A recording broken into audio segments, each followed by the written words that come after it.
할렐루야. 안녕하세요. 이 시간 우리는 하나님 앞에 서 있습니다. 한 주간의 본주안과 여러 생각들을 모두 내려놓고 우리의 마음을 모두 주님 앞에 두고 찬양하겠습니다. 첫 찬양입니다. 오라 우리가.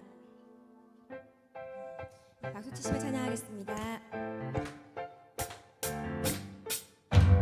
오라 우리가 여호와의 산에 올라 하나님의 전에 이르자.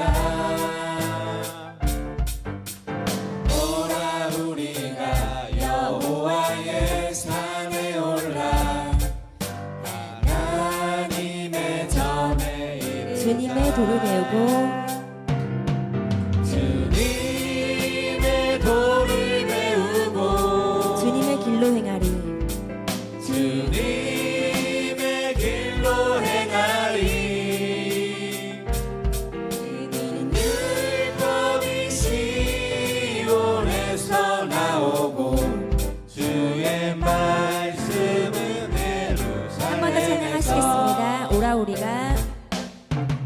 오라 우리가 여호와의 산에 올라 하나님의 전에 이르자. 오라 우리가.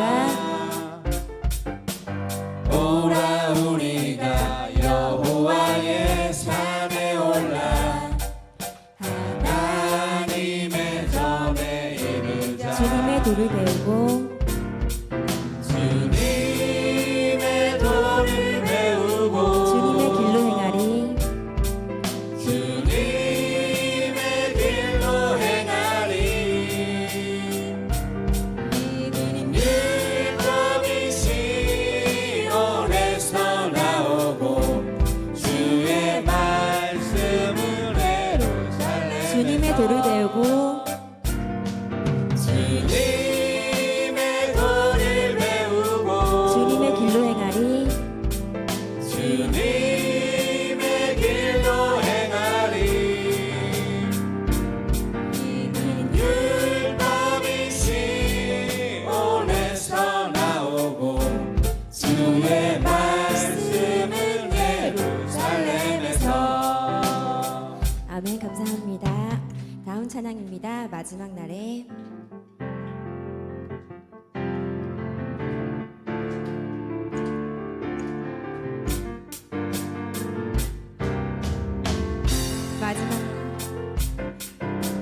마지막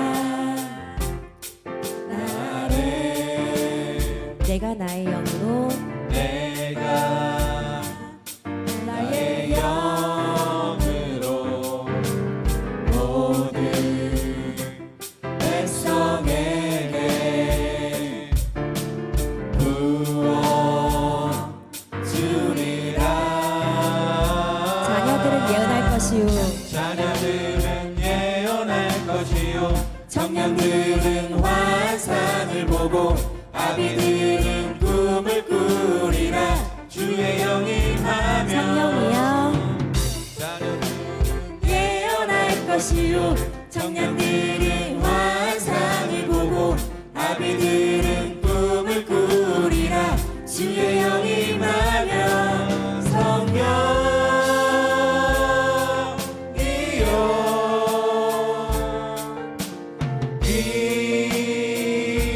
임하소서. 성령이여 성령이여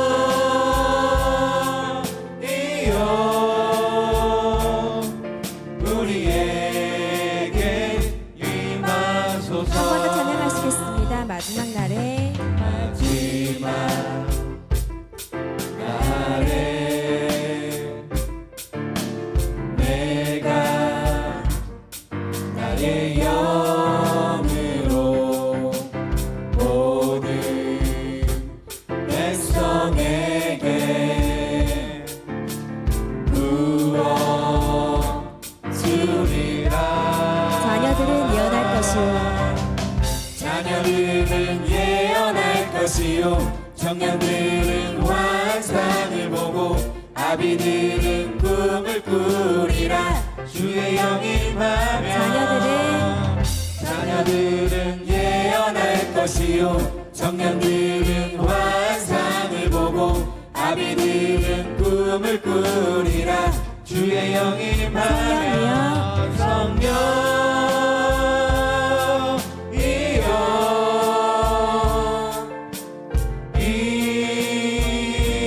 임하소서. 성령이여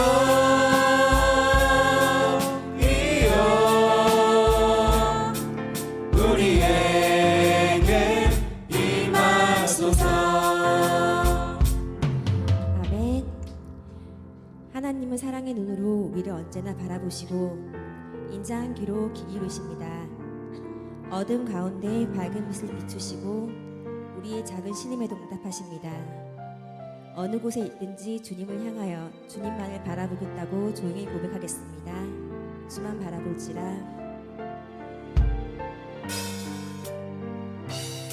하나님의 사랑을 사모하는 자.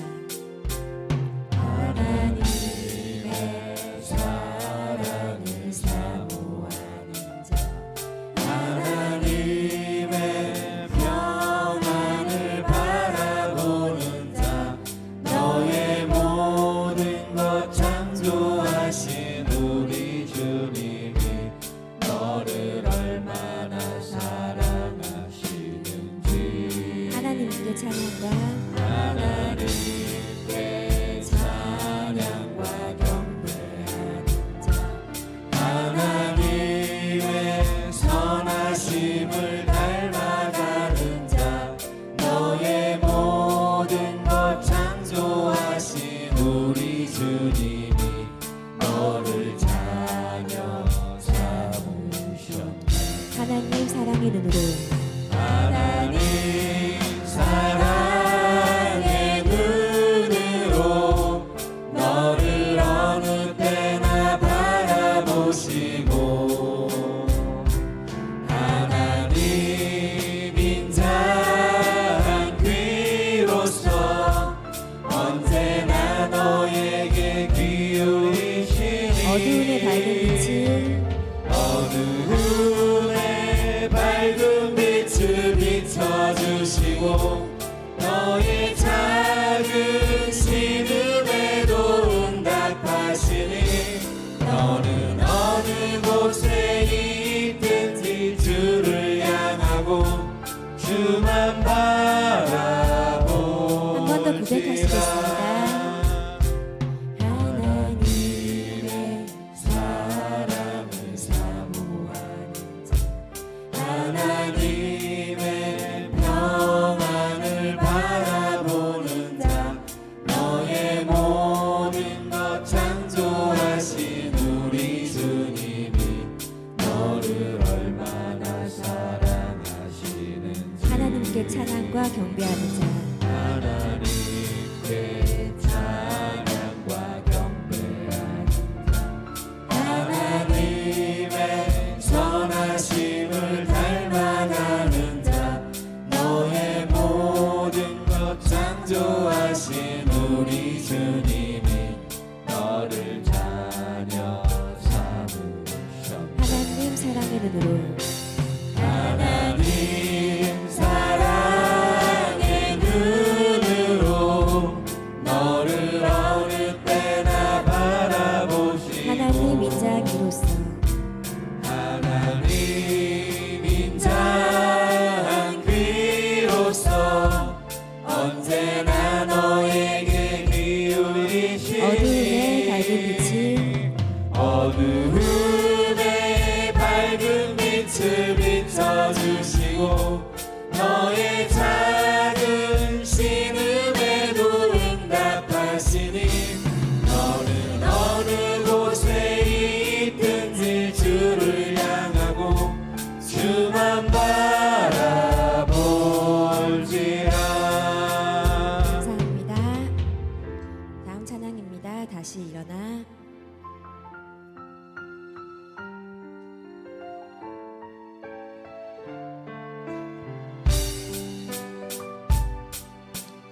나는 내 마음의 복음이 나는 내 마음의 복음이 능했던 곳에서 다시 아버지를 만나고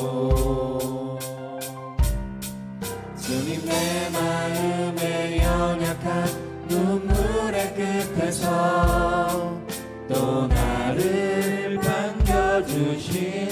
작다 생각했던 그의 부르심 작다 생각했던 그의 부르심 다시 나를 회복해 하시네.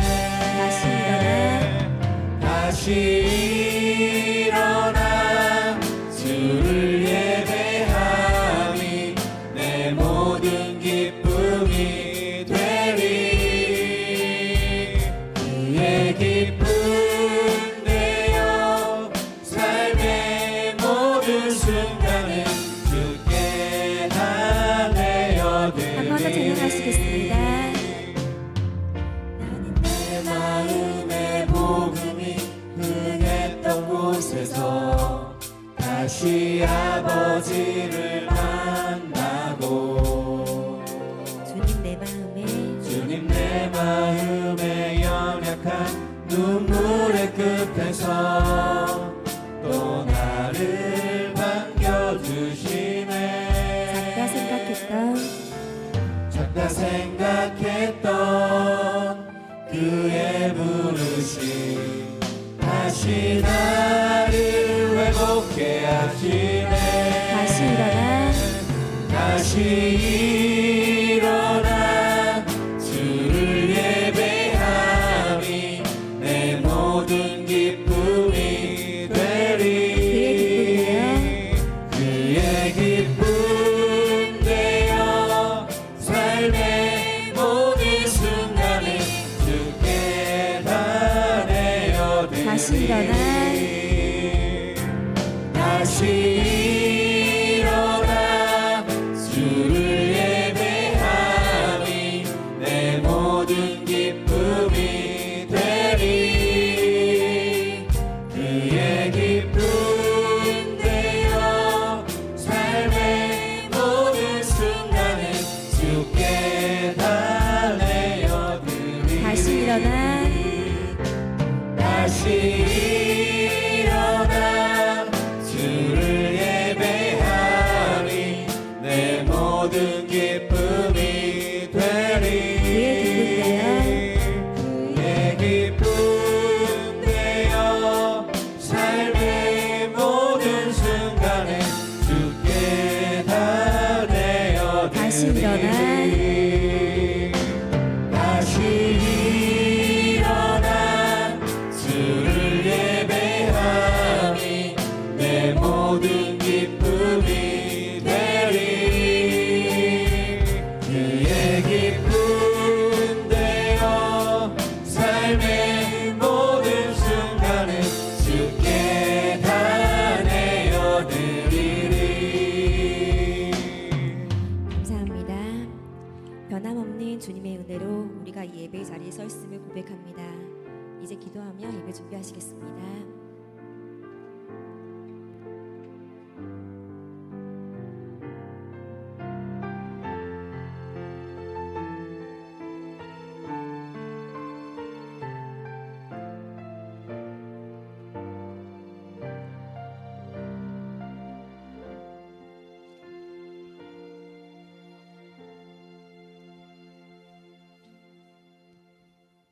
감사합니다.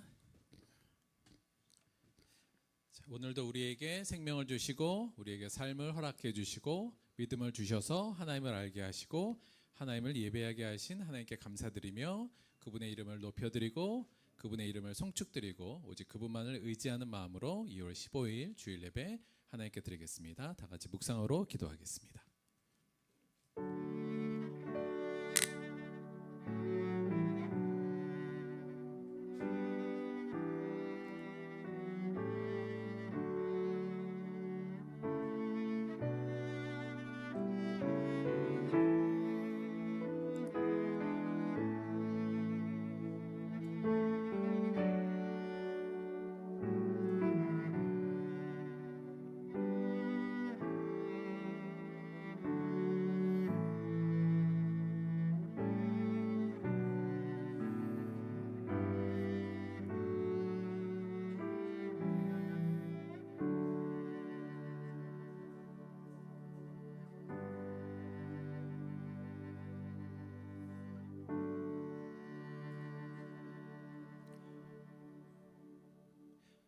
하나님이여 사슴이 시냇물을 찾기에 갈급함 같이 내 영혼이 주를 찾기에 갈급하나이다. 내 영혼이 하나님 곧 살아계신 하나님을 갈망하나니 내가 어느 때 나아가서 하나님의 얼굴을 배울까. 사람들이 종일 내게 하는 말이 내 하나님이 어디 있느뇨 하오니 내 눈물이 주야로 내 음식이 되었도다. 내 영혼아 내가 어찌하여 낙심하며 어찌하여 내 속에서 불안해하는가. 너는 하나님께 소망을 두라. 그가 나타나 도우심으로 말미암아 내가 여전히 찬송하리로다. 아멘. 사도신경으로 신앙 고백 드리겠습니다. 전능하사 천지를 만드신 하나님 아버지를 내가 믿사오며 그 외아들 우리 주 예수 그리스도를 믿사오니 이는 성령으로 잉태하사 동정녀 마리아에게 나시고 본디오 빌라도에게 고난을 받으사 십자가에 못 박혀 죽으시고 장사한 지 사흘 만에 죽은 자 가운데서 다시 살아나시며 하늘에 오르사 전능하신 하나님 우편에 앉아 계시다가 저리로서 산자와 죽은 자를 심판하러 오시리라. 성령을 믿사오며 거룩한 공예와 성도가 서로 교통하는 것과 죄를 사하여 주는 것과 몸이 다시 사는 것과 영원히 사는 것을 믿사옵나이다. 아멘. 오늘은 이영균 성도님께서 우리를 대표하여서 하나님께 기도해 주시겠습니다.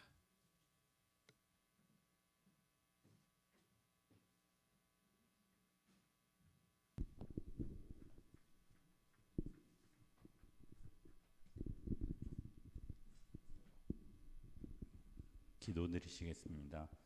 성부와 성자 성령 하나님, 추위와 많은 질병과 재해 속에서도 한 주 또 그동안 지켜주심에 감사를 드립니다. 어느덧 추위가 가고 봄 기운이 느껴지는 계절을 주시니 더욱더 감사합니다. 한 주 동안 그동안도 선한 사마리아인으로 살아야 함에도 그렇지 못하고 분노하고 시기하고 질투하며 하루를 또 한 주를 그렇게 살아왔습니다. 또 마음의 욕심과 원망을 담고 살아온 한 주 그동안을 회개합니다. 이탈의 기쁨을 염려와 근심으로 마음의 바벨탑을 쌓는 것이 아닌 염려와 근심을 지배하고 통제할 수 있는 우리 또 제가 되기를 원합니다. 버려야 될 염려와 간직해야 할 책임을 구분하는 저와 또 우리가 되길 원합니다. 세상에서의 이탈에 두려워하지 않고 오히려 세상에서의 이탈을 즐거워하는 우리가 되길 원합니다. 세상으로부터 이탈하여 하나님의 나라로 우리의 거처를 옮기는 우리가 되기를 또 기도합니다. 예배 안에서 하나님께 나아가기를 원합니다. 다른 것을 생각하며 다른 마음을 갖지 않고 하나님을 향해 가기를 원합니다. 감사합니다. 예수님 이름으로 기도드렸습니다. 아멘.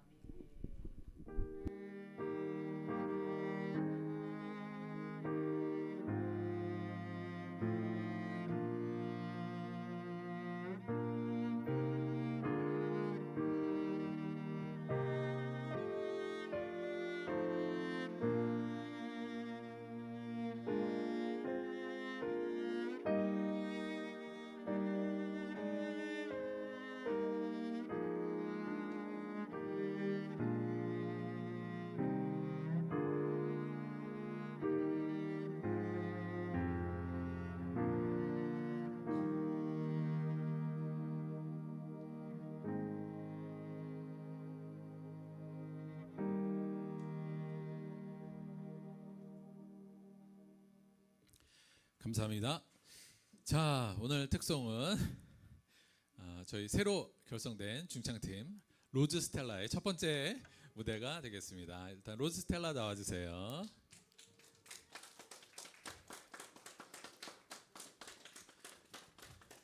우리 아제 스텔라의 강력한 이게 저희가 원래는 이게 대결 구도가 아닌데 약간 대결 구도가 됐어요. 여간 아제 스텔라에 대항하는 우리 여성들의 로즈 스텔라. 우리 로즈가 저희 아시겠습니다만 저희 여성들 모임이 그 백만송이 장미에서 뜻하는 그 부분이잖아요. 그래서 저희가 사랑을 많이 피워야 하늘나라 간다. 요거 때문에 저희가 로즈 스텔라.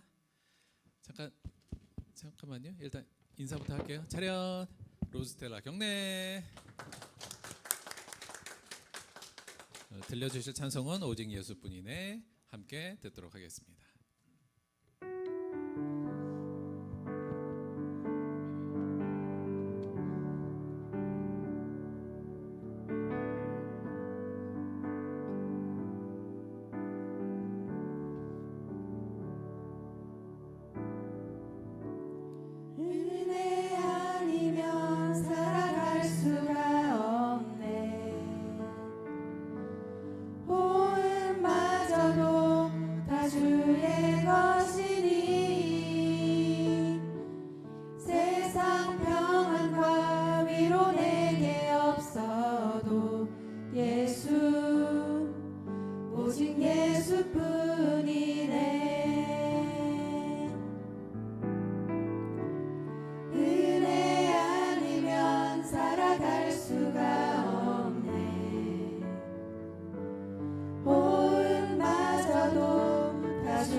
주께 묶인 나의 모든 삶 버티고 견디게 하시네. 은혜 아니면 살아갈 수가 없네. 나의 모든 것 다 주께 맡기니 참된 평안과 위로 내게 주신 주 예수 오직 예수뿐이네.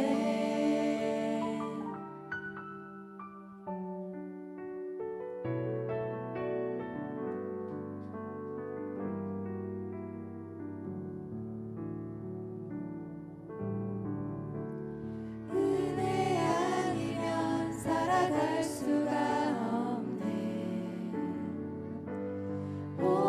모음마저도 다 주의 것이니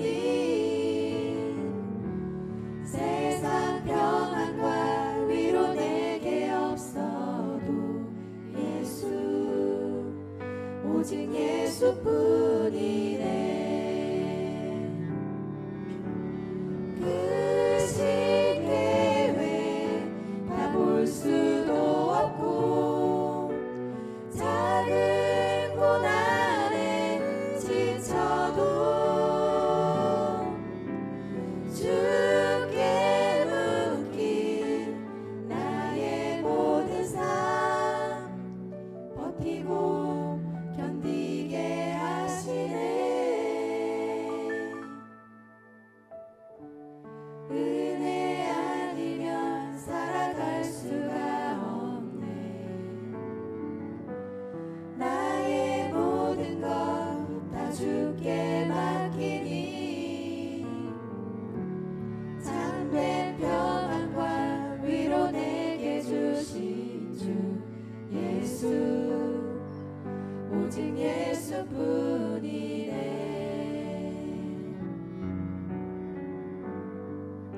오직 예수뿐이네.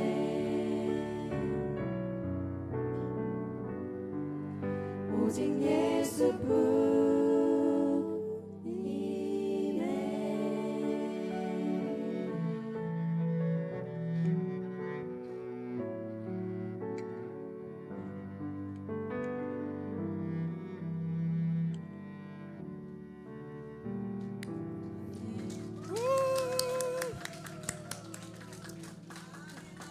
자, 차렷 경례.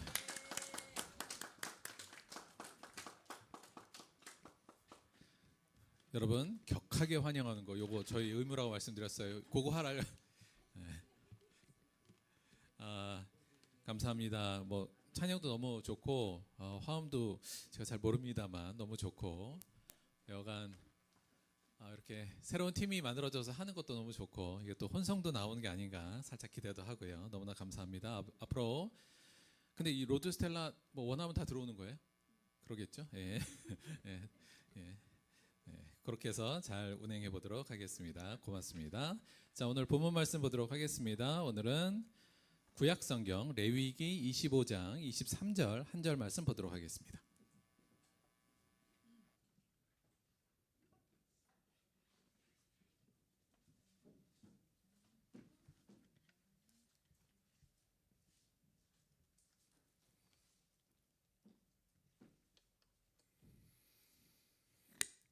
구약성경 185페이지 레위기 25장 23절 한 절의 말씀입니다.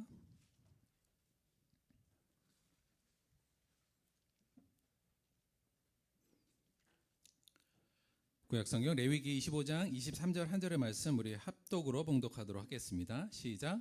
토지를 영구히 팔지 말 것은 토지는 다 내 것임이니라. 너희는 거류민이요 동거하는 자로서 나와 함께 있느니라. 아멘. 오늘은 레위기 25장 23절 이 말씀을 중심으로 해서 길 위의 삶 이런 제목으로 하나님의 말씀 함께 나누도록 하겠습니다. 자, 일단 처음에 저희가 시작하면서 여러분하고 조금 고민을 좀 나눠야 될 부분이 좀 있어서 요 얘기를 잠깐 좀 해보도록 할게요. 함께 고민해 봅시다. 저희가 작년에 첫 번째 침례를 했잖아요. 사실 요때도 제가 조금 고민을 많이 하긴 했었는데 요거 할까 말까. 근데 작년에는 침례를 조금 뭐랄까요? 조금 급하게 준비하느라 요거에 대한 숙고를 제가 깊이는 못했고, 작년에는 못했는데 요거 한번 생각해 보세요.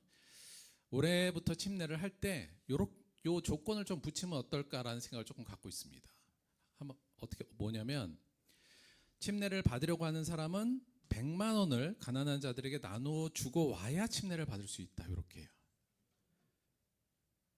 자, 제가 왜 저러나? 잠깐 일단 100만 원을 교회에 내라는 얘기가 아니고요. 그러니까 100만 원을 가난한 자들에게 나누어 주고 내 주변에, 그리고 와야 침례를 줄 수 있다, 받을 수 있다. 요 조건을 거는 건 어떻게 생각하세요? 작년에 침례 받길 잘했구나. 그런 생각이 약간 드시나요? 오케이. 100만 원 정도면 오케이? 가능합니까? 한 1000만 원 정도는 교회를 떠난다 그러신 분도 있을 것 같고요. 어떻게 한 1000만 원은 내고, 내는 게 아니죠. 1000만 원은 가난한 자들에게 내가 베풀어야만 침례를 받을 수 있다. 이렇게 된다면 진짜 그럼 꽤 고민은 좀 되시겠죠. 일단 큰 돈이니까. 근데 약간 좀 저 목사가 왜 저러나 약간 그런 생각이 들 수도 있고, 왜 이렇게 비성경적인 이야기를 하나 이렇게 하실 수 있는데, 이게 요 조건이 솔직히 말씀드리면 살짝 비성경적이긴 합니다.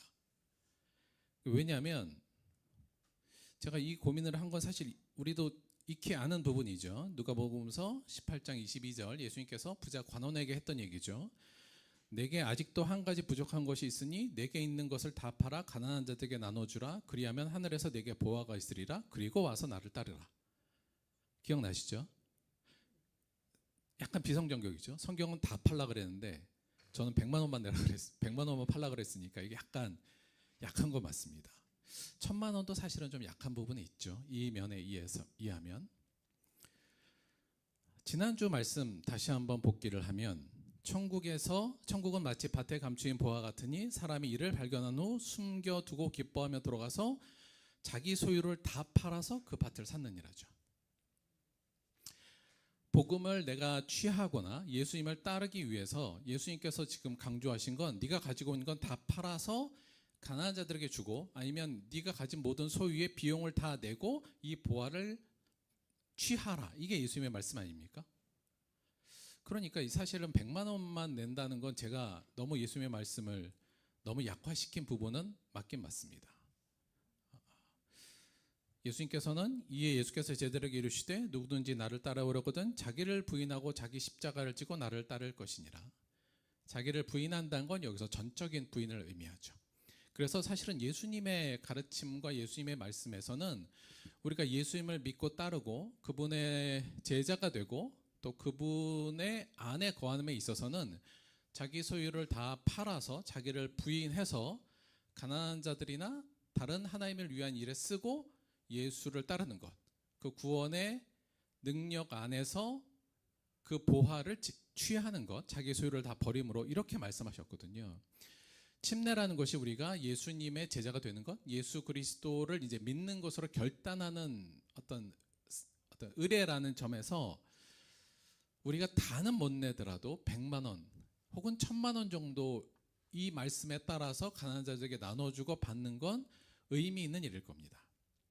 그런데 저항감은 꽤 크겠죠. 고민입니다. 이거 하면 우리 성도들 중에 과연 이걸 해낼 수 있는 사람이 있는지에 대해서 사실 좀 고민이에요. 그래서 작년에도 못했습니다. 올해도 아직은 결정은 못했어요. 그런데 제가 왜 이 고민을 하냐면, 이 부분에 대해서 저희가 좀 생각을 해봤으면 좋겠다는 생각이 있어서 그렇습니다. 뭐냐면, 그리스도인이 되기 위한 비용이요. 이걸 제가 진입비용 이렇게 말씀을 좀 드렸는데, 크게 두 가지로 일단 시대적으로 좀 한번 나눠볼게요. 여러분, 초대교회 시대 때, 그러니까 1세기, 2세기, 혹시 3세기 이때까지 어떤 한 사람이 자기가 그리스도인이 되겠다고 결정을 하는 건 사실은 꽤 비용을 많이 내는 행위였습니다. 어느 비용을 어느 정도 냈을까요? 우리가 초대교회에 사도행전에 나오는 이야기만 좀 보더라도 처음에 교회 내가 그리스도인이 되겠다는 사람들은 꽤 많은 비용을 지불한 것으로 보입니다. 뭘 지불했어야 되냐면 공동체 단절. 사실은 내가 예수를 믿겠다는 것은 가족 공동체하고도 떨어지고 지역 공동체하고도 사실은 단절되는 위기의 내용이었고요. 아울러서 내 직장도 포기해야 될 위험성이 많은 일이었습니다. 당시에는. 예수 믿는다 그러면 직장에서 쫓겨날 일이 많았다는 거죠. 아울러서 자기의 재산도 포기해야 되는 일이 많았고 더 나아가서 사실은 목숨이 위협받는 일이기도 했습니다. 그럼에도 불구하고 많은 그리스도인들이 사실은 이 비용을 지불하고 교회로 혹은 그리스도인이 되기로 결심했었거든요. 물론 이것 때문에 진입 비용이 소위 말하면 굉장히 셌다는 얘기입니다. 근데 우리가 사실 살펴보면 사도행전 이런 데 보면 실제로 예수를 믿겠다고만 하면 바로 제자들이 세례를 주긴 했었거든요. 따로 뭐 비용을 지불하지 않고. 근데 사실은 그걸로 인해서 사실은 문제점이 좀 발생했습니다. 뭐냐면 결국은 그렇게 해서 일단 내가 믿겠다고 하는 사람들은 다 세례를 주고 침례를 줬는데 이 사람들이 조금만 어려움이 생기니까 다들 다 도망가는 일들이 사실 초기 교회도 많았거든요.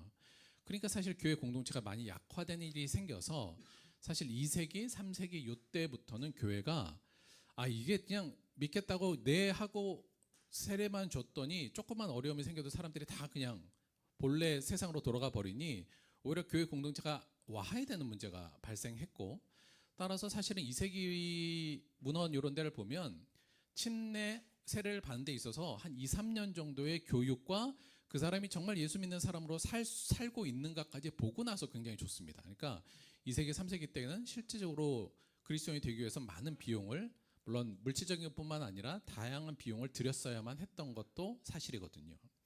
여하간 초대교회는 진입 비용이 갈수록 좀 높아졌기 때문에 많은 사람들이 많은 비용을 주고 더 나아가서는 자기의 소위 말하면 예수님이 말한 것처럼 자기의 것을 다 팔아서 그리스도인이 되기로 결정한 사람들이 1세기 후반부터 또 중반부터 사실은 초반부터도 마찬가지인데요. 그런 사람들이 비용을 지불했었죠.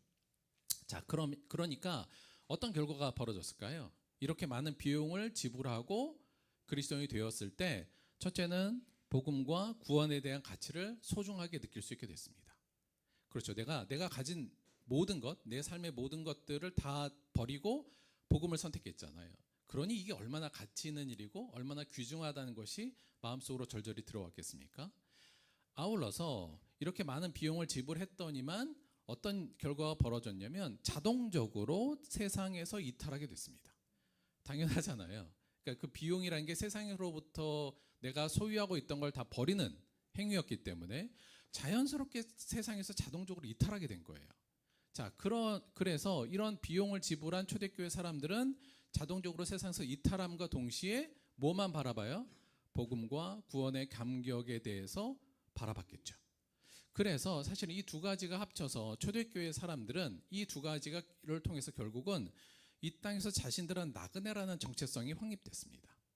그러니까 이건 어찌 보면 자연스러운 거예요. 그러니까 이 세상의 중심으로 살지 못하고 난 이 세상이 나그네구나를 발견한 거죠. 그래서 초대교회의 그리스도인들의 정체성의 가장 중요한 부분의 하나는 자신을 나그네로 생각하는 겁니다. 우리가 이거 되게 잘 나와 있는데요. 이게 베드로전서 1장 1절에서 2절 베드로가 처음에 이제 자기 그리스도인들에게 보내는 말이에요. 그러니까 인사말 할 때 뭐라고 호칭하냐면 예수 그리스도의 사도 베드로는 본도 갈라디아, 가파도기아, 아시아와 비두니아에 흩어진 나그네들 이렇게 불러요. 그리스도인들을 곧 하나님 아버지의 미리 아심을 따라 성령이 거룩해 하심으로 순종함과 예수 그리스도의 핏부림을 얻기 위하여 택하심을 받은 자들. 이게 이제 예수 믿는 사람들 하나님에서 택하심을 받고 성령의 거룩해 하심을 받아서 난 자들 그들은 어떤 사람이다? 나그네들이다. 이렇게 지칭하고 있잖아요. 당연하지만 세상에서 이탈했고 그 이탈을 통해서 새로운 가치를 발견했고 그 가치를 향해 가는 사람들 이 땅에선 더 이상 이 땅의 것을 가치를 두지 않는 사람들이었기 때문에 나그네, 거류민, 이방인, 낯선 자들 이러한 단어로 자신들을 불렀습니다. 그리고 스스로를 그거에 대해서 만족했죠. 그래서 초기 그리스도인들은 물론 이 나그네라는 정체성이 이것 하나만으로 생기는 건 아니겠습니다만 강력하게 비용을 이렇게 들임으로 인해서 자연스럽게 자신들은 나그네라는 정체성을 갖게 됐습니다. 자, 오늘날 한번 볼게요. 여러분, 현재는 우리가 그리스도인이 된다는 데의 진입 비용 얼마 정도가 투자하면 우리가 그리스도인이 될 수 있습니까? 여러분 그리스도인이 될 때 얼마 내셨어요? 얼마의 비용을 들이셨어요? 뭐 사람마다 다르겠습니다만 사실 일요일에 3시간 정도만 투자하면 됩니다. 그렇죠? 그러니까 교회 왔다 갔다 하는 시간하고 예배드리는 시간 정도잖아요. 그러니까 요 주일에 한 3시간 정도만 내가 투자하면 지금은 누구나 그리스도인이라는 타이틀을 얻을 수 있습니다. 굉장히 쉬워졌죠. 진입 비용이 굉장히 낮습니다. 물론 이거 자체가 나쁘냐? 뭐 꼭 그렇다고 할 수는 없습니다만 사실은 진입 비용으로 보면 우리 일반적으로 여러분 동네나 어디 동호회 가는 것보다도 진입 비용이 저는 낮다고 봅니다. 그렇죠? 일반 동호회들도 사실은 회비도 내고 물론 교회도 헌금도 내고 조금 그런 게 있긴 있습니다만 그럼에도 불구하고 일반 동호회 정도 가입하는 정도지 않습니까? 거기도 회비도 내고 다 하니까. 그러니까 사실은 현재는 거의 진입 비용 없이 그리스도인이 된다는 거죠. 자, 그게 어떤 결과를 초래했냐면 우리가 물론 뭐 아닐 수도 있습니다만 많은 경우 이럴 수밖에 없어요. 그러니까 복음과 구원에 대한 가치가 사실 좀 무감각해질 수밖에 없습니다. 그러니까 너무 당연한 건데, 그러니까 내가 열심히 일해서 번 돈에 대한 가치와 누가 그냥 뚝 준 돈에 대한 가치를 우리가 다르게 판단하지 않습니까? 내가 열심히 노력해서 뭔가를 얻었던 것과 그냥 주어진 것은 내가 바라볼 때 그 가치를 다르게 두지 않습니까? 마찬가지로 내가 아무런 비용도 투자하지 않고 그리스도인이란 자가 되었으니 그 복음과 구원에 대한 그 가치에 대해서 우리가 사실 좀 무감각해질 수밖에 좀 가볍게 생각할 수밖에 없게 된 거죠. 아울러서 마찬가지로 여전히 세상에 대해 한복판에서 생활합니다. 그러니까 세상에서 이탈이라는 어떠한 세상으로부터 이탈이라는 게 원래 지난주에도 말씀드렸지만 기독교의 중요한 내용인데 이탈할 필요도 없고 그럴 만한 계기도 안 생겼다는 거죠. 그래서 예수를 믿어도 주일날 교회만 뭐 왔다 가고 뭐 교회 생활을 하고 이거 너무 좀 비약스럽습니다만 약간 동호회처럼 생활하고 실제로는 내가 받은 구원과 복음을 약간의 그냥 보험 정도 이 정도로 생각하고 교회 와서 친목 생활도 하고 약간 재미있는 이 정도의 신앙생활에 머물러 있을 수밖에 없는 일종의 그러니까 비용이 없음으로 인해서 그 사람의 잘못이라기보다는 그런 환경이 일단 조성되어 있다는 거죠. 따라서 열심히 예수를 믿어도 나그네라는 정체성은 안 생기고 더 나아가서 이 땅에서 오히려 정착민의 정체성으로 살아가고 있는 게 오늘날에 좀 많은 문제가 아닌가라는 생각을 좀 갖습니다. 그러니 물론 비용과 상관없이도 나그네라는 정체성을 가질 수 있습니다만 이것만을 위해서라도 일종의 예수를 믿는 거에 대한 일종의 비용, 예수님께서 말씀하신 것 같이 다 팔아서 보화를 가져와, 보화를 취하라. 이 부분을 저희가 상징적으로라도 침례 때 조금 구현하는 게 제가 볼 때는 좀 도움이 되지 않는가? 결국 그것이 우리를 나그네라는 이 정체성을 확립하는데 도움이 되지 않을까라는 생각 때문에 혹은 아무런 대가 없이 그래도 저는 물에 풍덩 왔다 갔다 하는 어려움을 그래도 감당하지 않습니다. 그거 갖고 뭘 어려움이라고 말하기가 좀 민망한. 그러니까 뭔가 이 아무런 대가 없이 얻어지는 구원에 대한 무감각을 그리고 세상으로부터 이탈이 아니라 오히려 세상 안에서 있기를 더 강조가 되는 이 상황을 타개하기 위해서라도 침례 때 이 정도를 좀 해보는 건 어떨까라고 고민하고 있다는 얘기입니다. 어떻게 할지에 대해서는 좀 더 그러니까 만약에 이제 그렇게 실제로 이걸 운영한다면 그러면 이제 만약에 학생 같은 경우는 100만 원이 굉장히 크잖아요.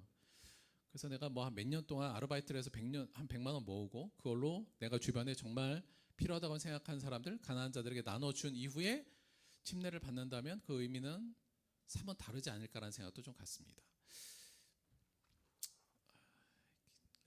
아직 어떻게 할지는 잘 모르겠는데 중요한 건 우리가 나그네라는 정체성을 좀 가져야 된다는 겁니다. 왜냐하면 그것이 그리스도인으로서의 굉장히 핵심적인 정체성이기 때문에 그렇습니다. 이 부분을 조금 더 말씀드리기 위해서 우리가 나그네라는 정체성이 얼마나 중요한지에 대해서 조금 구약 성경 안에서 들어가서 이게 얼마나 좀 더 중요한지 초기부터 우리에게 나왔는지 얘기를 잠깐 말씀을 좀 드려볼게요. 출애굽과 광야 길 위의 삶이라는 제목입니다. 다른 건 아닙니다만 여러분 우리가 이스라엘 백성들의 출애굽 얘기를 잘 알고 있죠. 자, 이스라엘 백성들이 400년 동안 무엇으로 살았냐면 이집트의 정착민으로 살고 있었습니다. 그렇죠? 물론 그들의 거기서 이제 노예 생활을 했다고 나옵니다만 우리가 창세기 내용을 좀 잘 보면 초반에는 노예는 아니었고요. 나중에 갈수록 그랬죠. 그러니까 왜 이집트에 갔냐면 아시다시피 먹을 게 없어서 그걸로 갔잖아요. 처음에. 그리고 400년 동안 정착민으로 살았습니다. 이집트가 당시에 대제국이었고 나일강의 아주 비옥한 땅에서 나는 풍부한 음식들이 있었고 한 400년 동안 이들은 물론 노예로 살았지만 세상이 주는 풍요와 그 땅의 안정감 속을 누리면서 이집트에서 살고 있었던 겁니다. 정착민으로서 살았던 거죠. 그들에게 위로는 그들에게 안정은 뭐냐면 제국이 제공하는 안전성과 그 땅이 주는 풍요로움에 기대어서 살았던 겁니다. 그런데 하나님께서 그들을 모세를 통해서 애굽으로 끄집어내시죠. 끄집어내서 어디로 데리고 가요? 광야로 데리고 갑니다.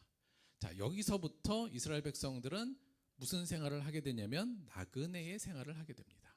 그렇죠? 그래서 이들은 여기서는 집이 없었어요. 천막에서 생활했고 물론 40년의 광야 생활이 계속 옮겨 다닌 건 아니었습니다. 아마 이제 좀 어디에 있다가 정착하고 어디에 있다가 정착하고 이렇게 했는데 그럼에도 불구하고 그들에게는 정착민은 아니었죠. 광야에서 생활은 그야말로 나그네였습니다. 어디를 향하는 나그네였어요? 어느 길, 어느 목적을 위해서? 가나안 땅, 하나님이 약속해 주신 땅을 향해 돌아다니는 여행자 혹은 나그네의 삶으로 하나님께서 이들을 끌어내셨다는 얘기입니다. 그것은 결국은 이들이 이집트라는 그 세상에서 이탈하게 만드신 거고 이 나그네라는 삶을 통해서 하나님과의 동행하는 삶을 유도하셨다고 볼 수 있습니다. 즉 그 이전에는 뭐에 대해서 안정감을 느꼈어요? 이집트란 대제국의 군사력과 그 땅이 주는 풍요로움의 안정감을 얻고 살았다면 이제 나그네의 삶을 통해서 뭐를 어디 안에서 안정감을 느끼라고요? 하나님 안에서 안정감을 느끼라고 하나님께서 이들을 나그네의 삶으로 바꿔 넣으셨다는 겁니다. 자, 결국 그래서 이들의 삶은 어떻게 바뀌었냐면 결국은 율법의 길을 따라서 약속의 땅을 향하는 삶을 살았습니다. 이게 나그네의 삶이죠. 그들에게 가는 길은 결국 하나님께서 이들에게 율법을 주시잖아요. 그래서 그들에게 율법의 길, 하나님의 뜻의 길을 향하라. 이 부분을 알려주신 거고요. 더 나아가서 너희들은 정착민이 아니라 하나님과 함께 이 하나님이 약속해 주신 땅을 향해 나아가는 삶으로 이들을 유도하시고 이들을 인도하신 겁니다. 따라서 출애굽의 사건은 하나님께서 정착민의 삶, 그래서 세상과 세상의 땅의 안전함에 기대어 살던 그들의 백성을 나그네 삶으로 옮기시고 그 속에서 하나님만 의지하게, 우리가 다 아시잖아요. 하나님이 주시는 만나와 메추라기만 먹고 살 수 있도록 하나님만 의지하게 만든 일, 이것이 곧 하나님께서 광야를 통해서 이들에게 요구하셨던 바며 하나님께서 그들을 이끄셨던 바입니다. 즉 정착민에서 나그네의 정체성을 갖도록 만드셨다는 거죠. 자, 그런데 우리가 잘 생각해 보면 자, 이제 약속의 땅에 들어가잖아요. 이제 약속의 땅에 들어가면 거기서는 뭘 해요? 이제 정착하지 않습니까? 그러니까 정착민이 될 거잖아요. 하나님께서 그걸 다 아셨죠. 그래서 이들이 곧 40년 동안 광야 생활을 마치고 가나안 땅, 약속의 땅으로 진입할 때 거기서 그들에게 하나님께서 다 지파별로 그 가문별로 땅을 다 분배하여서 정착하게 만들지 않습니까? 자, 그 정착하게 하는 그 활동을 앞에 두고 하나님께서 이스라엘 백성들에게 한 가지 법, 한 가지 제도를 주십니다. 그 제도 중에 중심에 있는 것 중에 하나가 뭐냐면 희년 제도라는 거예요. 자, 희년 제도가 뭐냐? 이게 약간 희년이잖아요. 우리나라, 자, 우리 일단 요거 간단하게 살펴보죠. 원래 이스라엘이 안식일이 있잖아요. 6일 동안 일하고 하루 쉬는 거 안식일. 그리고 6년 동안 일하고 7년째는 쉬는 안식년이 있습니다. 그리고 그 안식년이 7번 돼서 49년째 되는 해, 그리고 그 다음 해 50년은 그 해를 희년이라고 불렀어요. 그러니까 여기서 희년은 우리나라 말로 번역된 건데 이게 이제 복된 해란 얘기입니다. 원래 희년은 요 히브리어로는 요엘인데 이게 숫양의 뿔로 만든 이 나팔을 의미해요. 그러니까 이 해에 이 나팔을 불었거든요. 희년이 왔다는. 그래서 이름은 그렇게 했고 우리는 그 말을 의미로 따와서 희년이라고 이름을 붙인 거예요. 그러니까 50년마다 새로운 희년이라는 제도를 두셨는데 이게 어떤 일이냐면 50년이 되면, 그래서 그 희년이 되면 어떤 일을 해야 되냐면 모든 토지를 반환하게 했습니다. 그러니까 그러니까 내가 토지를 갖고 있더라도 원주인에게 다 돌려줘야 돼요. 자, 토지를 반환하고 두 번째는 노예를 다 해방시켰습니다. 그러니까 내가 노예면 나도 해방됐는데 내가 노예를 갖고 있는 주인이면 그 노예들을 다 해방시켰어야 돼요. 마찬가지로 빚도 다 탕감해 줘야 됐습니다. 희년의 개념이에요. 그리고 땅도 쉬고 모든 사람들이 안식하고 회복할 수 있도록 희년이라는 제도를 만듭니다. 그러니까 어찌 보면 모든 게 다 리셋되는 거예요. 그러니까 모든 소유 관계나 모든 게 다 리셋돼서 원래 배분했던 자, 그 처음에 들어갈 때 배분했던 그 가문으로 땅이 다 다시 돌아가고 노예들도 자유를 얻고 빚도 다 탕감되고 이런 일이 벌어졌다는 거죠. 이 제도를 하나님께서 이스라엘 백성들에게 너희들은 이 제도를 지키라고 법으로 주시는 게 레위기 25장입니다. 그래서 레위기 25장은 이 희년에 대한 제도를 쭉 설명하는 곳이 이 레위기 25장인 거예요. 자, 하나님께서는 왜 이런 희년이라는 제도를 지키게 만들었을까? 그 정신의 핵심은 무엇인가? 이 부분이 오늘 저희가 읽은 본문이 딱 이 정신을 의미하고 이 법을 왜 하나님께서 만드셨는지를 나타내주는 아주 중요한 구절입니다. 딱 한 절인데 다시 한번 읽어볼게요. 그러니까 하나님께서 야 너희들 희년이라는 걸 지내야 돼. 그때는 모든 토지들을 다 갖고 있는 사람들 반환해. 노예들도 다 해방시켜줘. 빚도 다 탕감시켜줘. 왜 그러냐면 하면서 말씀이 이거예요. 레위기 25장 23절 토지를 영분히 팔지 말 것은 토지는 다 내 것임이니라. 너희는 거류민이요 동거하는 자로서 나와 함께 있느니라. 이렇게 됩니다. 즉 너희들의 본질은 뭐냐면 여기 거류민, 여기 나그네입니다.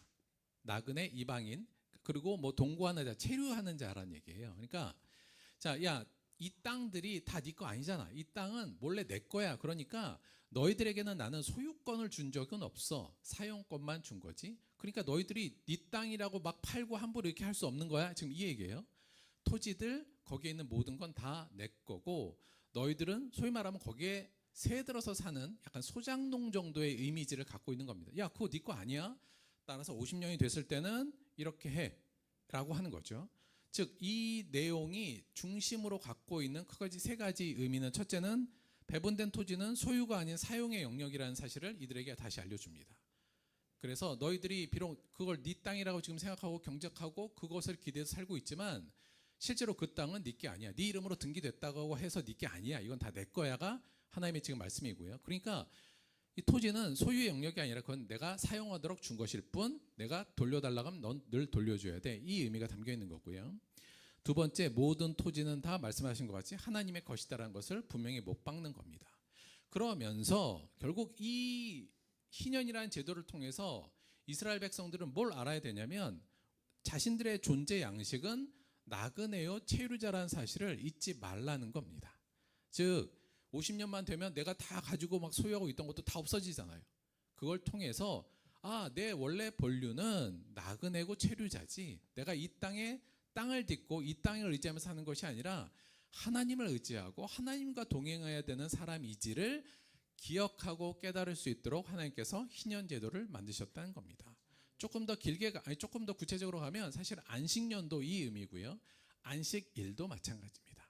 즉 하나님께서 안식일, 안식년, 신년 이런 제도를 통해서 그들에게 물론 이들에게 자유와 해방을 주는 억눌린 자에게 주는 부분도 있지만 좀 더 근본적으로 내려가면 이 정체성을 알려주기 위한 겁니다. 너희들 광야에서 쭉 나그네로 살았잖아. 가나안 땅, 약속의 땅에 들어간다 할지라도 정착하면서 산다 할지라도 본류는 나그네임을 잊으면 안 돼. 너희들의 원래 정체성은 나그네인 것을 잊지 말라는 의미로 사실은 이 희년을 그들에게 주었다고 볼 수 있는 거죠. 한마디로 말씀드리면 하나님의 백성은 이 땅에서 정착민이 아닌 나그네의 삶의 양식, 길 위에서 삶을 사는 자들이며 이를 통해서 하나님과만 동행하고 하나님만을 의지하면서 사는 자들이 곧 하나님의 백성이라는 사실을 이들이 잊지 않도록 이 제도를 주시고 이 법을 주셨다고 할 수 있습니다. 오늘날 우리에게 희년이 없잖아요.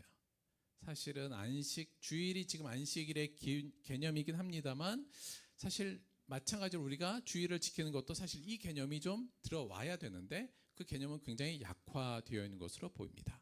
즉 하나님께서는 이스라엘 백성들이 가나안 땅으로 가는 그 와중에 느꼈던 나는 나그네지 이 땅의 것에 뿌리 받고 사는 자는 아니지 땅에 의지하는 자가 아니라 하나님을 의지하여 살아야만 하는 자라는 사실을, 그 정체성을 그곳에서도 잊지 말라고 주신 것이고요. 따라서 하나님께서 원하시는 것은 끊임없이 자신들을 나그네로 규정하면서 살아야 되는 것을 이 제도를 통해서 그들에게 보여주신 거라고 할 수 있습니다. 문제라기보다는 이게 현실적으로 되게 어려울 것 같잖아요. 내 땅인데 50년 되면 다 내 땅을 포기하는 게 이게 말이 되나? 약간 여간 종으로 내가 부리고 있다는 건 내가 비용을 지불해서 그걸 종으로 온 건데, 아니면 그가 내 빚을 못 갚아서 그렇든가, 이걸 그냥 풀어주거나 빚을 다 탕감해 주는 게 이게 현실적으로 가능한가에 대해서는 사실은 잘 모르겠습니다.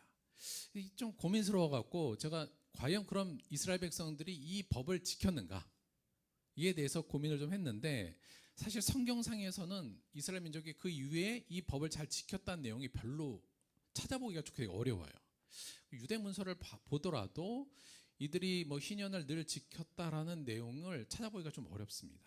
이건 약간 짐작이긴 한데 왕정 이후에는 거의 안 지켜졌을 거가 좀 확실한 것 같고요. 왜냐하면 이제 선지자들이 비판할 때 이런 비판을 많이 하거든요. 그들이 이제 욕심을 갖고 있는 이 부분을 비판을 많이 하기 때문에 제가 볼 때 왕정이 들어섰을 때는 거의 희년은 사라진 제도로 남았을 것 같고, 아마 사사 시대 때 정도, 그 정도에서는 어느 정도 지킴이 있지 않았을까라고 그냥 추정해 봅니다. 그러나 실제적으로 잘 이루어지진 않았던 제도였던 것으로 보여요. 따라서 이스라엘 백성들은 어떻게 점점 변하게 됐을까요? 당연히 이 땅에 나그네로서의 정체성을 잊어버리고 땅과 물질에 의존하는 정착민의 삶으로, 정착민의 정체성으로 점점 바뀌어갔을 가능성이 높죠. 이스라엘 백성들의 멸망의 여러 가지 이유 중에 저는 매우 중요한 한 부분이었다는 생각이 듭니다. 전 그래서 우리의 지금의 삶에서도 우리가 나그네 정체성을 갖는 건 매우 중요합니다. 그러니까 내가 이 땅을 살아가는 건 난 지금 나그네야라는 생각을 갖는 거예요. 초기에 기독교 초기에 그 이스라엘 백성들에게 하나님이 원하셨던 그 정체성, 그리고 초기에 기독교가 가졌던 자신들을 나그네라고 불렀던 이 정체성을 갖는 건 매우 중요합니다. 그러니까 나그네의 정체성은 어떠한 특징을 그럼 갖고 있는가? 이게 나그네의 정체성의 특징을 이야기하는 것도 되고요. 더 나아가서 우리가 어떻게 나그네의 정체성을 가져올 수 있는가에 대한 방법론적인 부분도 있는데, 그래서 나그네의 정체성의 특징은 뭐냐? 그러니까 그리스도인이란 결국 어떤 사람이냐? 나그네의 정체성을 가져야 되는데 그 부분에 대해서 몇 가지 특징에 대해서 조금 그래서 정리를 좀 해보려고 그래요. 첫 번째는 나그네라는 사람, 나그네의 정체성을 가진다는 건 첫째, 땅이 아니라 길에 집중하는 삶을 사는 겁니다. 그러니까 땅이 아니라 길이요. 다른 식으로 얘기하면 재산이 아니라 예수라는 길을 따라 사는 것에 집중하는 걸 나그네의 정체성의 특징 중에 하나입니다.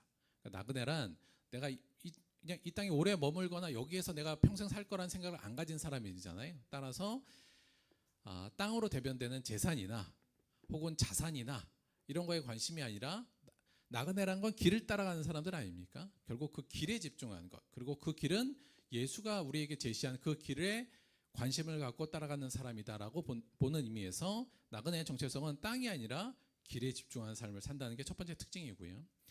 두 번째는 정착민의 삶을 동경하지 않는다. 이게 이제 지난주에도 말씀드렸습니다만, 그러니까 바벨탑을 막 쌓고 그게 올라가는 사람들을 동경하기 시작하면 쫓아가거든요. 근데 전혀 다른 삶의 양식을 갖고 있는 사람들이고 거기서부터 이탈했기 때문에 사실은 그들을 동경하지 않아야 됩니다.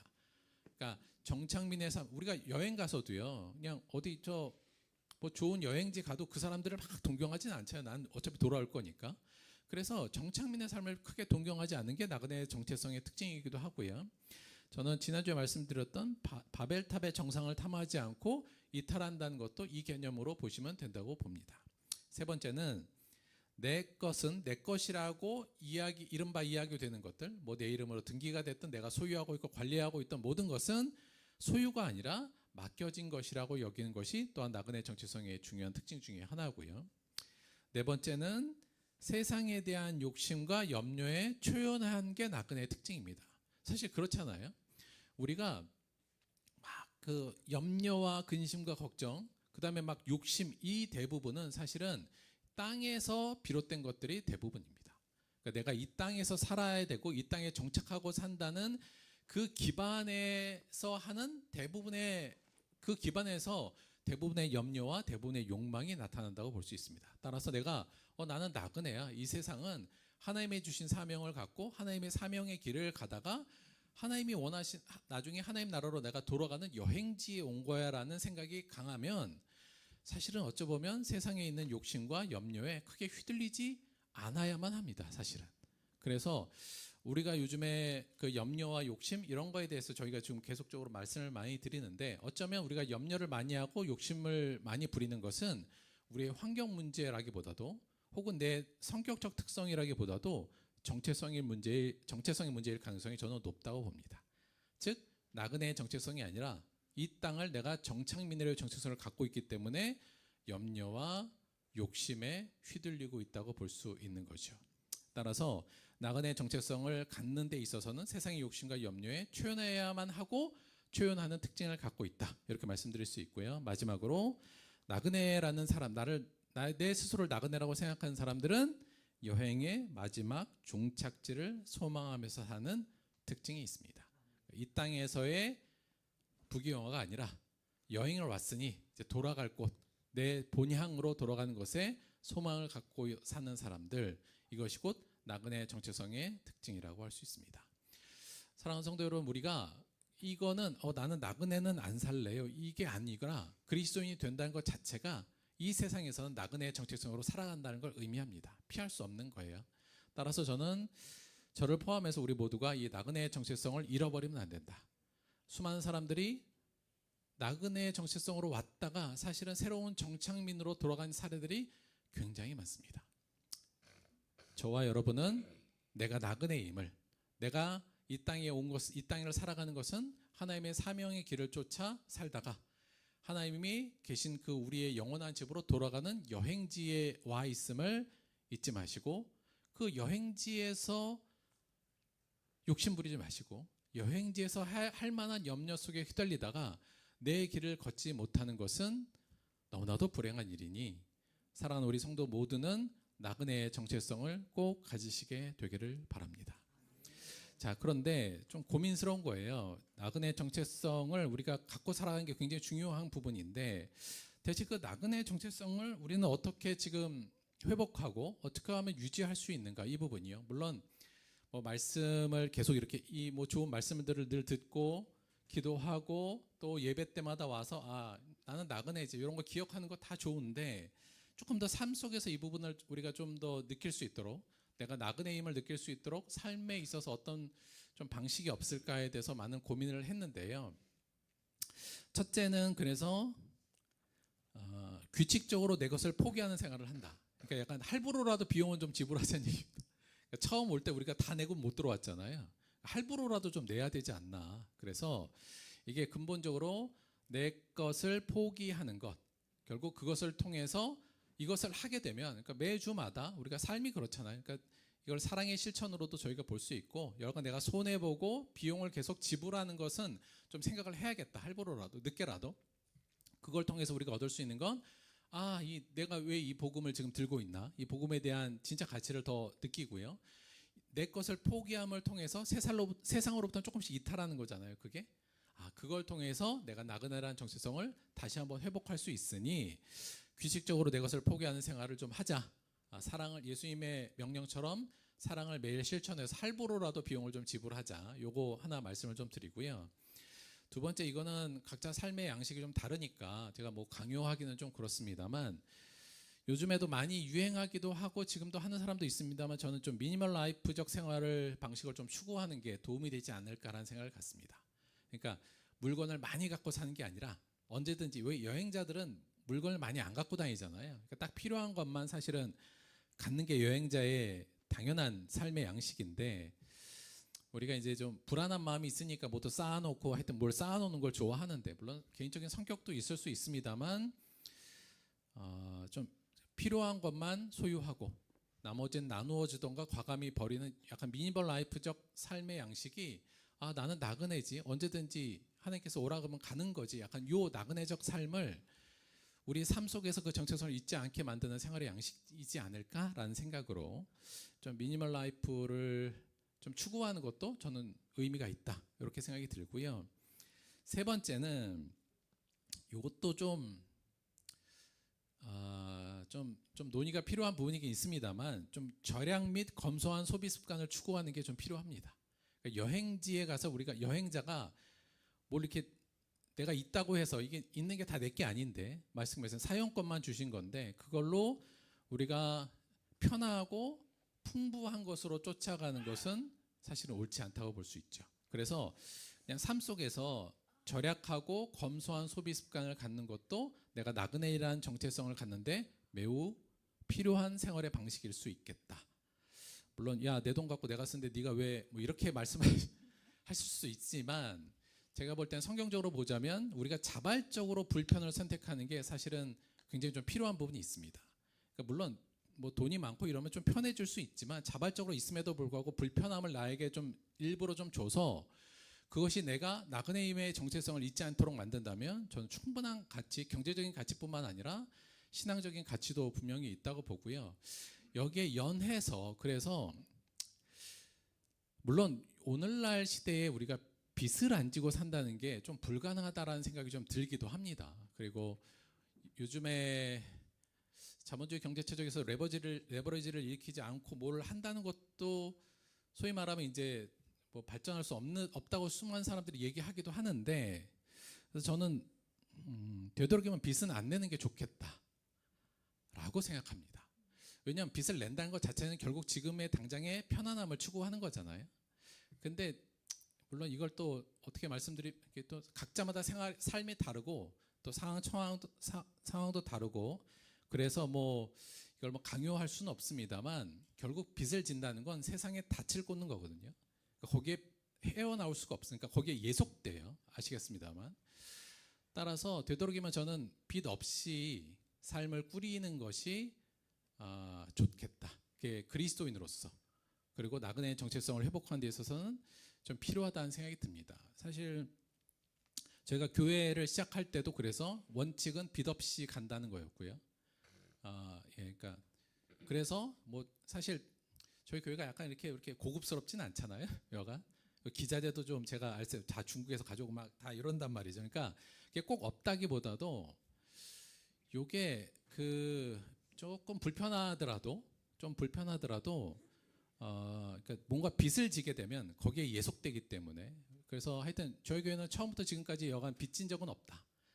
빚 없이 운영하고 있는 걸 원칙으로 하고 있어서 불편한 건 있겠죠. 물론 뭐 미래의 소득을 끌어와서 지금 좀 풍성하게 할 수는 있겠으나 그것이 볼 때는 옳지 않다는 생각 때문에 빚은 여간 안 지고 있습니다. 그러니까 이거 뭐 개개인의 삶에 따라 다르겠습니다만 검소하고 절약하며 있는 것 안에서 생활하도록 노력하는 것 저는 그게 나그네 정체성을 유지하는데 매우 필요한 생활의 습관이고 양식이지 않겠나라고 생각합니다.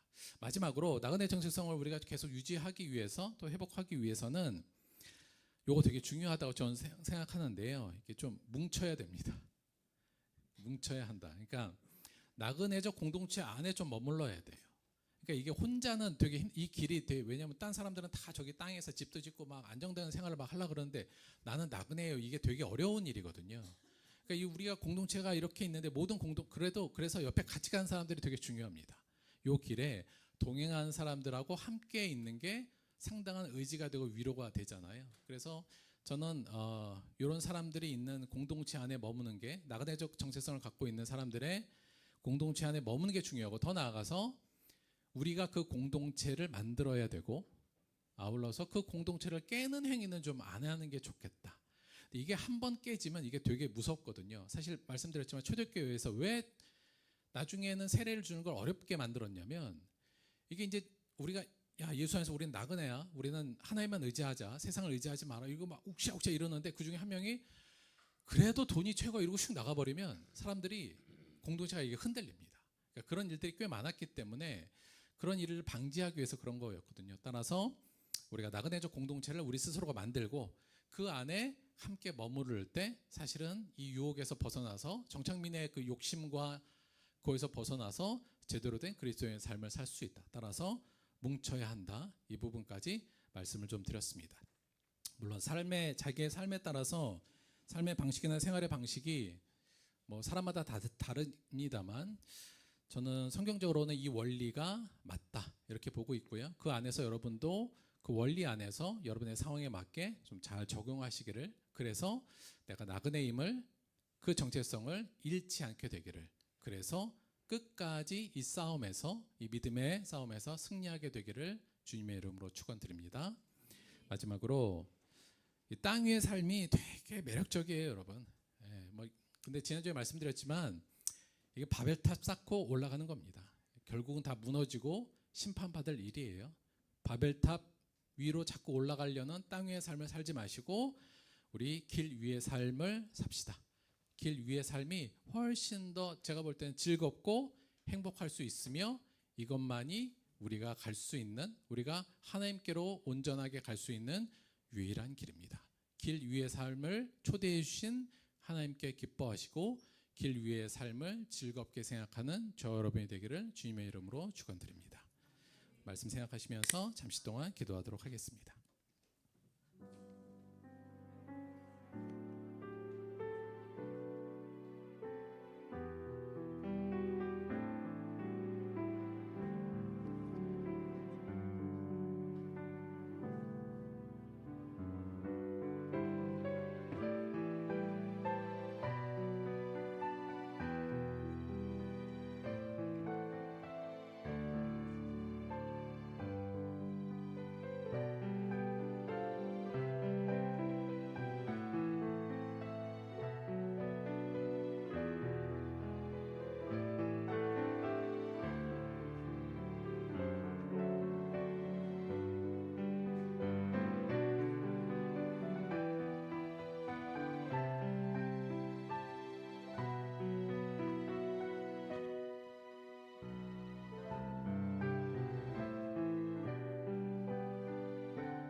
예수님께서는 머리 둘 곳도 없는 나그네의 삶을 사셨습니다.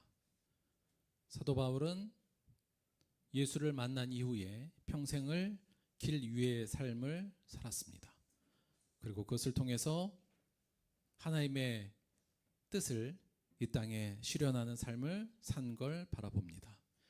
하나님, 우리가 연약하여서 땅의 견고함에 의지하고 그 땅이 주는 소득에 의지하여 살고자 하는 연약함이 여전히 있음을 고백드립니다. 그러나 우리를 이 세상에서 이탈시키시고 이 땅에 나그네로서의 정체성을 주신 그 은혜를 다시 한번 기억하게 하여 주옵소서. 나그네의 삶을 사는 것을 불안하게 하지 마시고 그 삶을 이끄신 하나님만 바라보며 우리에게 주신 약속의 땅을 향해 예수라는 길을 향해 걸어가는 길 위의 삶을 기쁘고 감사한 마음으로 살아낼 수 있는 우리가 될 수 있도록 인도하여 주옵소서. 그것이 우리임을, 우리의 정체성임을 잊지 않도록 우리를 변화시켜 주옵소서. 예수님의 이름으로 기도드렸습니다. 아멘. 자, 오늘은 특별한 광고는 없는데 오늘이 또 이제 설 명절을 앞두지 않았습니까? 그래서 딴 거는 없고요. 우리 아이들 세배 한번 받고 세뱃돈 주는 행사 잠깐 가도록 하겠습니다. 자, 20대 밑으로는 다 나오시면 돼요. 자, 제가 호명합니다. 자, 영유아부 못 나온 친구들도 많이 있습니다만 이선, 윤지우, 조준영, 이준, 아동부 김현우, 송희안, 송시원, 유재희, 초등부 송가은, 이호선, 김시우, 손다인, 중고등부 윤찬혁, 유혜진, 유태윤, 유혜찬, 이혜성, 김하율, 김하은, 청년부 조아빈, 조성빈, 김민혁, 임영원 다 나오세요. 일단 자, 우리 세배 한번 하자. 자, 나오십시오. 자, 쭉 나와. 여기 우리 키 순으로 아니자 미안 나이 순으로 쓰자. 나이 순으로 우리 쭉 쓰고.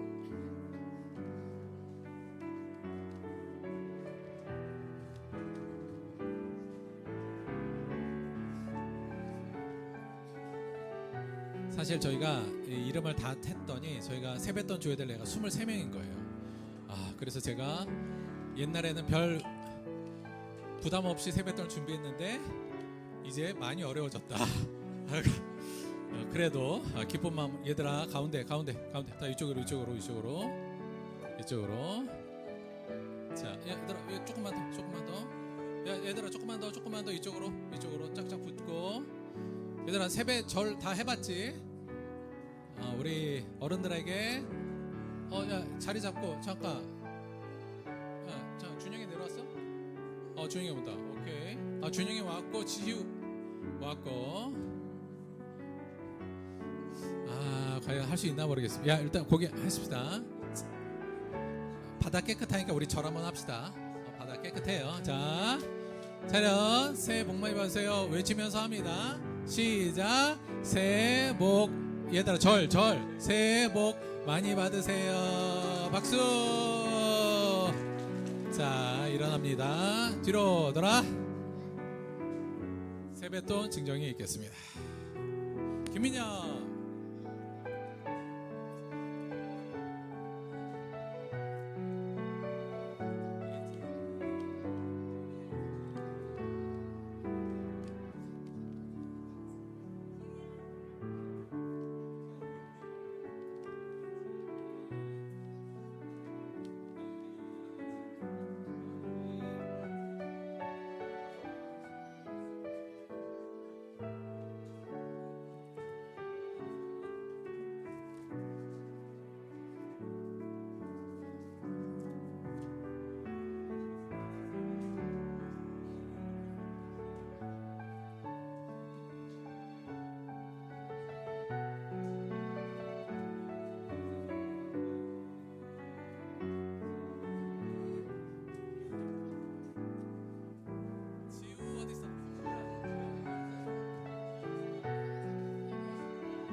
자, 차렷. 그냥 목례만 할게요. 박수 주세요. 차렷 경례.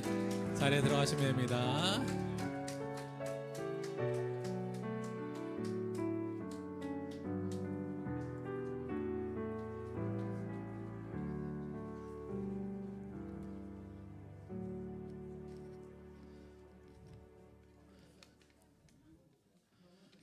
얘들아, 나중에 열어봐.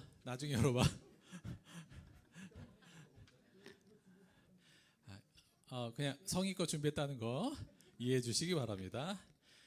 설명절 잘 보내시고 우리 성도분 모두 다 하나님의 은혜 안에서 늘 행복하시길 바라요. 자, 헌금 기도하고 주기도문으로 우리 예배 마치도록 하겠습니다. 기도하겠습니다. 아직 여운이 있어서 잠시만요. 기도하겠습니다.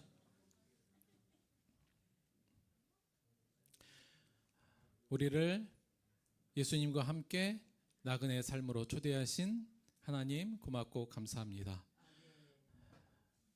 때때로 우리 안에 두려움과 염려가 있을지라도 예수님만 바라보고 의지하며 이 나그네 길을 함께 걸어가려고 합니다. 나그네가 갖는 자유와 평안을 우리에게 허락하여 주시고 나그네 길이 얼마나 복된 길이며 이 길이 얼마나 생명의 길인지를 매일매일 삶에서 느낄 수 있는 우리가 될 수 있도록 인도하여 주옵소서. 그리하여 세상을 부러워하는 것이 아니라 그들을 측은히 바라볼 수 있는 마음의 넉넉함을 허락하여 주시고 그들을 이 복된 길로 초대할 수 있는 믿음으로 저희를 변화시켜 주옵소서. 모든 사람들에게 이 복음이 전달되게 도와주시고 드린 모든 헌물들이 그곳에 사용될 수 있도록 함께하여 주옵소서. 감사드리며 예수님의 이름으로 기도드렸습니다. 아멘. 주기도문으로 예배 마치도록 하겠습니다. 하늘에 계신 우리 아버지여, 이름이 거룩히 여김을 받으시오며 나라가 임하시오며 뜻이 하늘에서 이루어진 것 같이 땅에서도 이루어지이다. 오늘 우리에게 일용할 양식을 주시옵고 우리가 우리에게 죄 지은 자를 사하여 준 것 같이 우리 죄를 사하여 주시옵고 우리를 시험에 들게 하지 마시옵고 다만 악에서 구하시옵소서. 나라와 권세와 영광이 아버지께 영원히 싸움나이다. 아멘.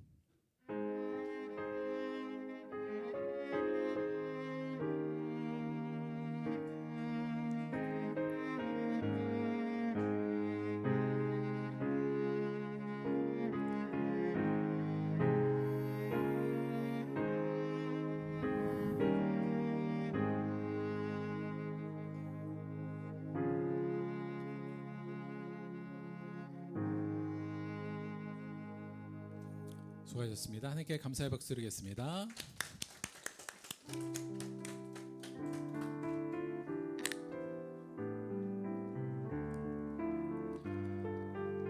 나중에 세뱃돈 잊어버렸다 그러지 말고 잘 챙겨.